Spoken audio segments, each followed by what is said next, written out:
अम्मी, क्या है? अब जो होना है वो तो होकर ही रहेगा हुरिया साहिबा। हाँ, चलो अपनी बेटी को लेकर अभी चली जाओ। चलो।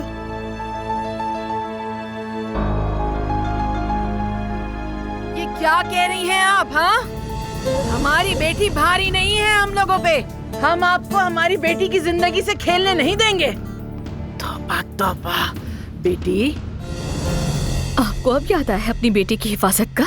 याद आ गया आपको कि मैं आपकी बेटी हूँ? मुझे मजबूर करने से पहले सोचा आपने?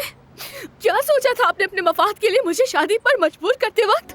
हाँ, क्या सोचा था? और तुम बस खड़े रहो, तुम कुछ भी मत कहना, ठीक है? अजमत साहिबा जो करना चाहती है वो करती है, तुम तमाशा देखते रहो। तुम सब ना मिलकर मुझे अपने पैरों तले रोकते रहना। समरुद, बात तो सुनो। बेटी,